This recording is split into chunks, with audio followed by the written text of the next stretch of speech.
Hello, everyone, and welcome back to another episode of Big Questions, Small Steps. My name is Amanda, and I'm so glad that you could join me today. Today, we're going to continue on with our discussion of Islam and why, through my discoveries, it just didn't work for me. So we've talked about Muhammad, why he didn't work for me. We've talked about the treatment of other people and why that just didn't work for me. Today, we're going to talk about the view or concept of God, that perception of God and how he relates and guides to the people. So, if you're ready, let's hit the intro and we'll begin.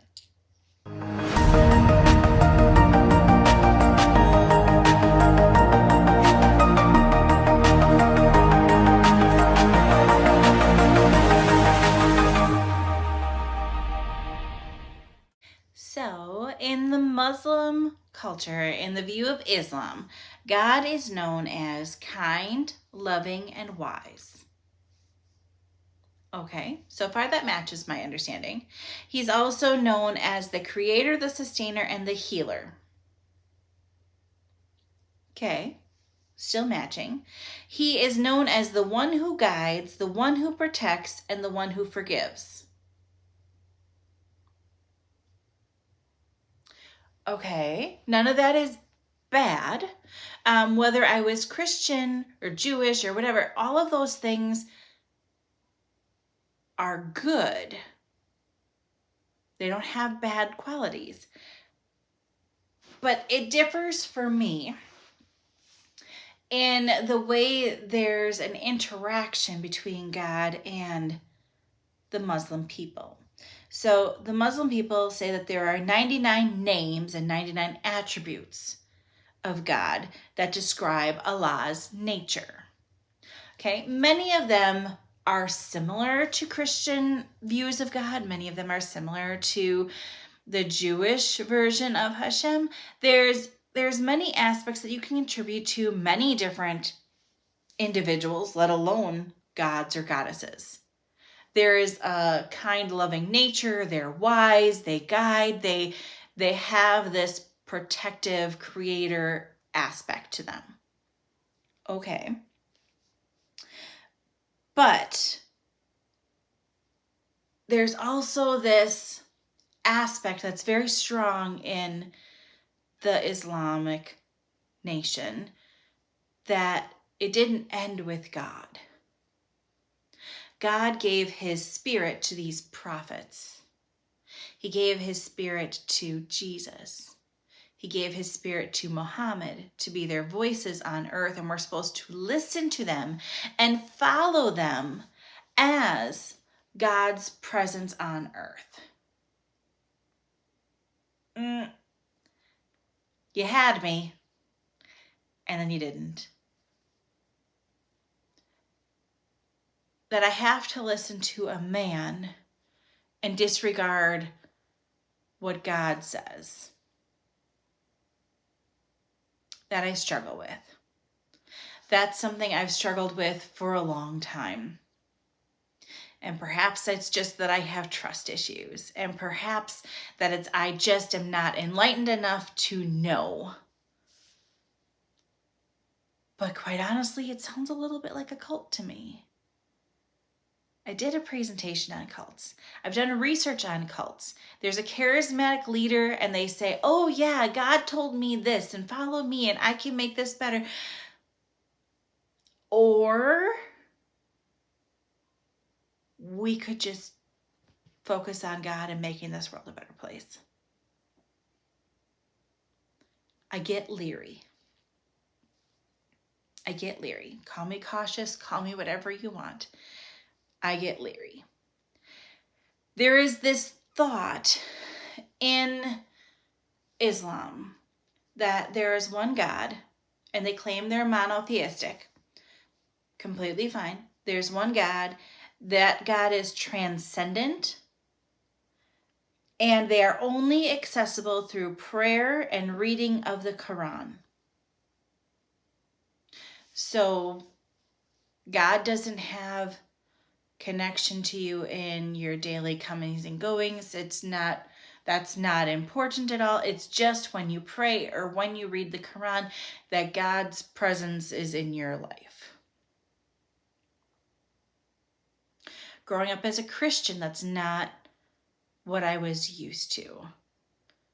As a Christian, we were taught that when you pray, you are closer to God and you're more intentional with God, but that God's presence is ongoing and in every aspect of your day, even in parts where you think are mundane, and you kind of hope that he, quote unquote, closes his eyes.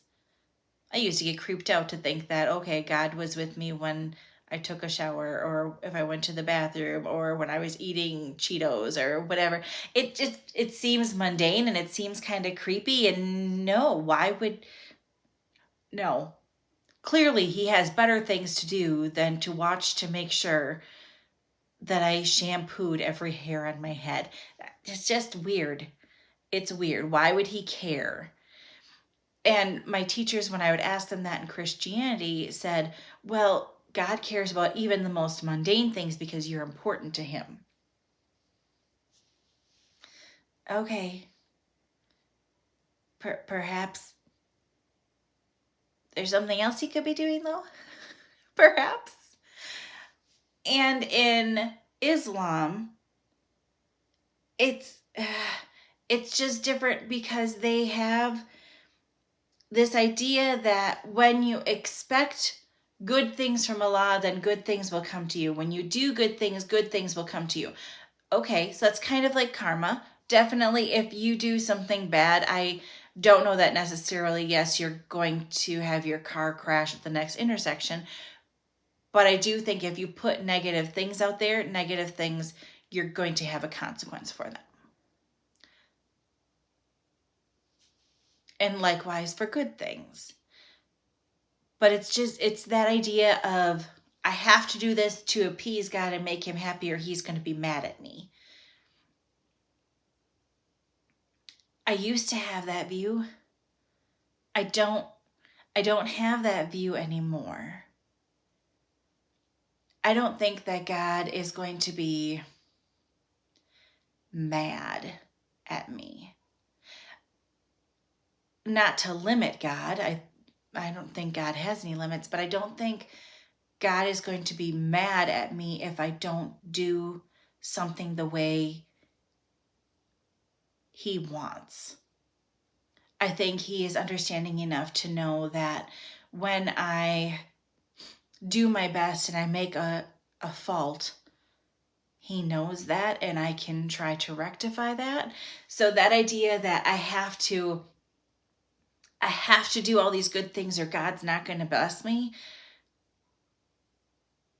I know that I'm human and I know that I'm going to make mistakes. So that's a struggle point for me. That's a struggle point for me.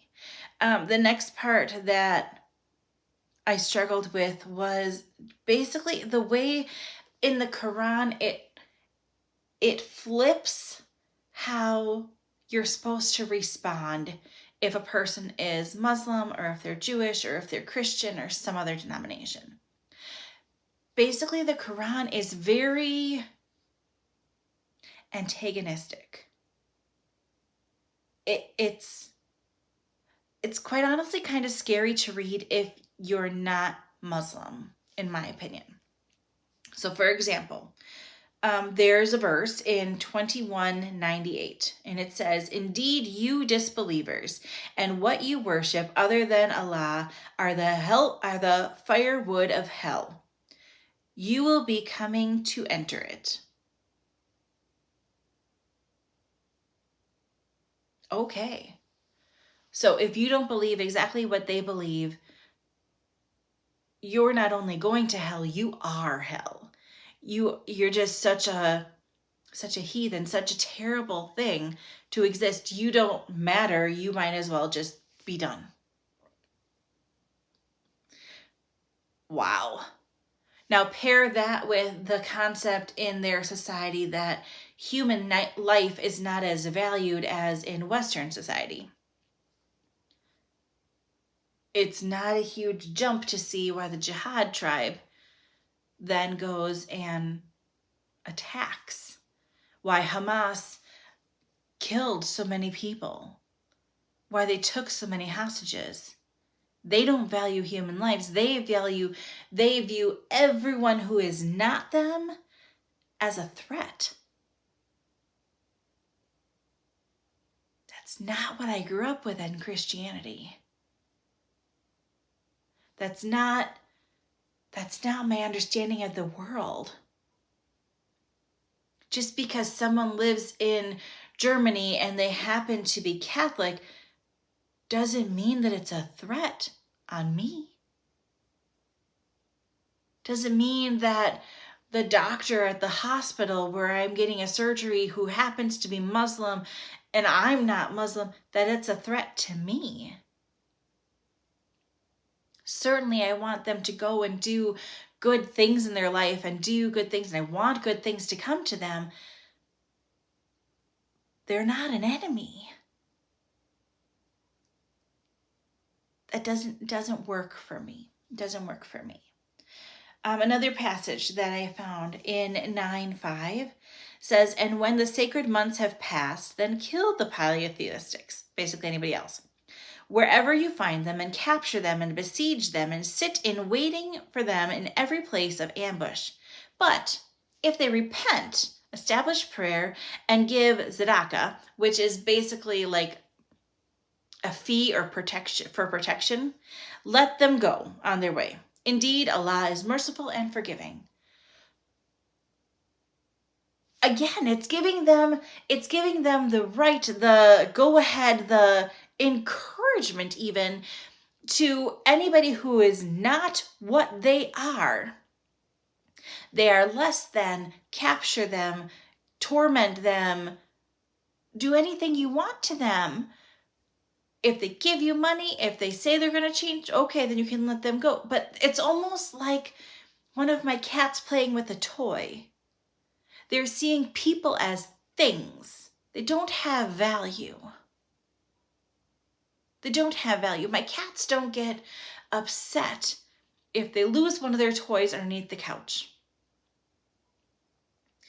They enjoy playing with them, but when they're out of sight, they're out of mind, they don't care. That concept of human life is not valued isn't just a societal thing in Islam. It comes from the Quran.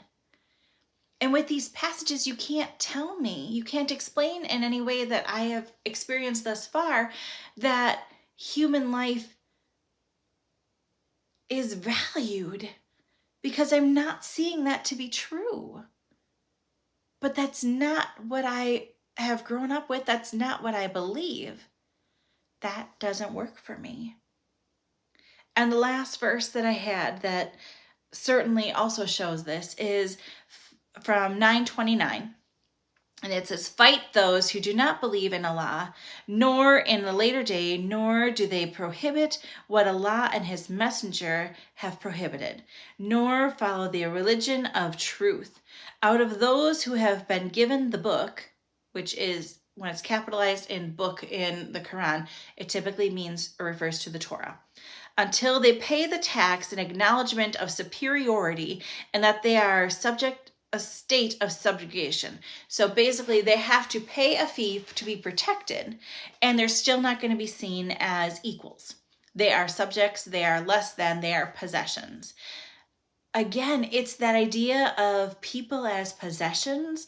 That's not the God I know.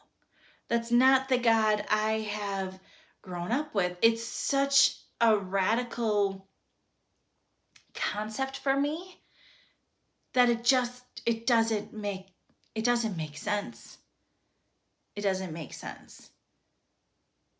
So this concept of that God would actually want and encourage the capture of those who believe differently, the capture of those and the ill treatment of people who believe differently, say different things, act differently, that doesn't, no. Why would God do that? If God is a merciful God, if God is a creating and loving and kind God, How does that make sense? That doesn't make sense to me. There's so much in Islam that intrigued me when I was learning about it. There are parts that are beautiful, and there's also so much that just doesn't make sense to me. And the more I learn about it, the less clarity I have, and the more certain I am that it's just not for me. There are certainly, I watch a couple on TikTok and they're both Muslim, and it's intriguing to hear about their perspective and their thoughts on the hijab and all these different aspects of their society as far as the food they eat and where they can go and what they can do and what they can't do. And I appreciate them sharing, and I enjoy learning about their life,